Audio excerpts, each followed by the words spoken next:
Right now, inside your head, a thought is forming. It feels like yours. It feels spontaneous, personal, maybe even clever. But what if it isn't? What if every idea you've ever had was borrowed from somewhere else, assembled from pieces you absorbed without knowing, stitched together by a brain that was never designed to be original in the first place? What if the real answer to how human creativity works is far stranger than you've been told?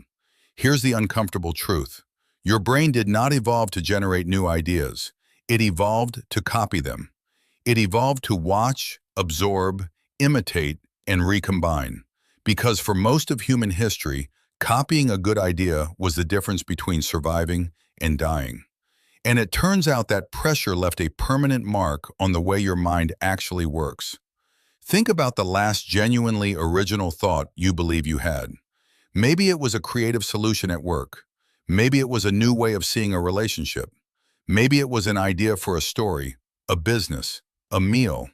Now try to trace it backward. Where did that idea actually come from? If you follow the thread long enough, it doesn't end with you. It ends somewhere else. It always does. In the 1970s, psychologist Endel Toving made a discovery that changed how scientists think about memory. He found that the human brain stores memories in two fundamentally different systems. One system handles facts and knowledge. Another system handles personal experiences. And crucially, when you retrieve an idea, those two systems blend together in ways you can't consciously control. You feel like you generated an idea, but you may have simply remembered something you experienced long ago and forgotten where you heard it. Toving called this cryptomnesia, hidden memory. You think you're inventing, you're actually retrieving. This isn't rare, this is constant. This is the default mode of human thought. George Harrison, one of the most celebrated songwriters in history, composed My Sweet Lord, believing it was entirely new. It wasn't. A court later found it was unconsciously copied, note for note, from a song he had heard years earlier. He wasn't lying. He wasn't cheating. He genuinely believed it was original. His brain had stored the melody, stripped away its label, and handed it back to him as a fresh creation. What felt like inspiration was actually storage. This happens to everyone, not just musicians, not just artists. To you, right now, in ways you cannot detect. The question is why?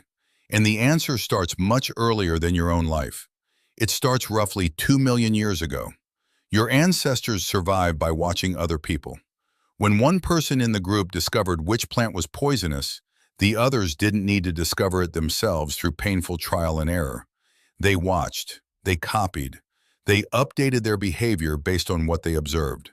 This is what evolutionary psychologists call social learning. And according to researcher Joseph Henrich at Harvard, it is the single most important cognitive ability that separates humans from every other species on Earth. Not raw intelligence, not language, copying. Henrich spent decades studying what happens to isolated human populations cut off from the accumulated knowledge of their cultures. The results are stark. Even highly intelligent individuals, without access to the copied wisdom of others, fail to solve basic survival problems. Because your brain wasn't built to generate solutions from scratch, it was built to inherit them. Your intelligence is largely collective. It runs on borrowed software. But here's where it gets more disorienting. The copying doesn't stop when you grow up. It never stops. It runs beneath your conscious awareness, reshaping what you think, what you value, what you find beautiful, what you find funny, what you believe. And the most powerful copier inside your head isn't your memory. It's something called the mirror neuron system. In the early 1990s, neuroscientist Giacomo Rizzolatti was studying the brains of macaque monkeys when he noticed something extraordinary. Certain neurons fired not only when a monkey performed an action, but when it watched another monkey perform the same action. The brain was simulating experience it wasn't having. It was rehearsing behavior it was only observing. Rizzolatti called these mirror neurons, and their discovery reshaped neuroscience. because humans have them too, and they are always on. Right now, your brain is mirroring the people around you, their emotional states, their patterns of speech, their mannerisms, their ways of framing the world. You absorb all of this automatically, without consent, without awareness. The thoughts you form next are shaped by this absorption, not slightly, substantially. This is why children raised in different cultures don't just think different thoughts, they think differently. They don't just have different opinions, they have different cognitive structures, different assumptions about cause and effect, different intuitions about what counts as a logical argument, what counts as a fair exchange, what counts as a beautiful sound. These aren't choices they made, these are patterns they absorbed, installed without permission by the people and environments that surrounded them. And you are no different. Your earliest and deepest thoughts, the ones that feel most fundamentally like you, were planted by others before you had any say in the matter. So what does original thought even mean in this context? Here's the counterintuitive twist. It doesn't mean thinking something no human has ever thought. That's not how creativity actually works. Researchers at the Santa Fe Institute who study complex systems have found that virtually all human innovations follow the same pattern: recombination.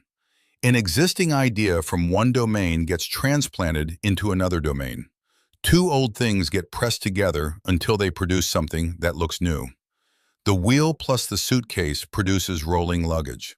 The printing press plus the assembly line produces mass production. Evolution itself works this way, not by inventing entirely new components, but by mixing, matching, and repurposing old ones.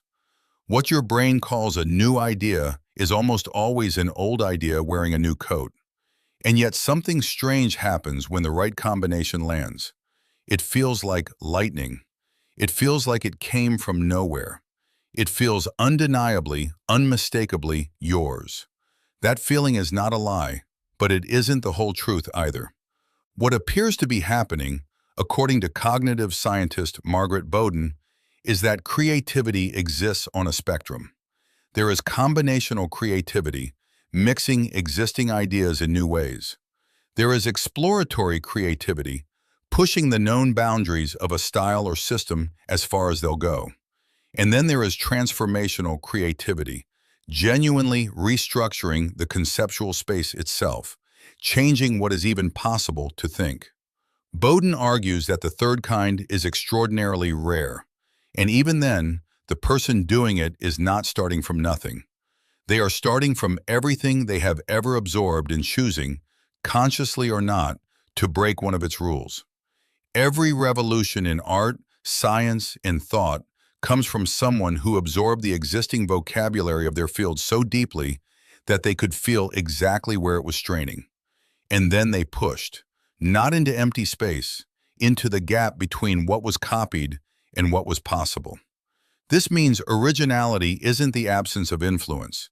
It's influence taken to its limit, which brings you back to right now, back to your own thoughts, back to the feeling that what moves through your mind is genuinely yours. In a sense, it is. No one else has had exactly your combination of experiences, exactly your set of absorbed patterns, exactly your version of the cultural software running in the background. The recombination is unique, even if the ingredients aren't. The lens is yours, even if the light passed through other people first. But knowing this changes something. When you notice a thought forming, you can ask where it came from. Not to dismiss it, to understand it, to see which parts are genuinely extended and which parts are simply replayed. To find the gap, the way the people who changed everything found it, not by rejecting everything they inherited, but by following it all the way to the edge. Tonight, when your mind wanders and something that feels like an idea appears, you won't think twice about claiming it. But for the first time, you might wonder whose hands it passed through before it reached yours, and whether what you do with it next is the only part that was ever truly up to you.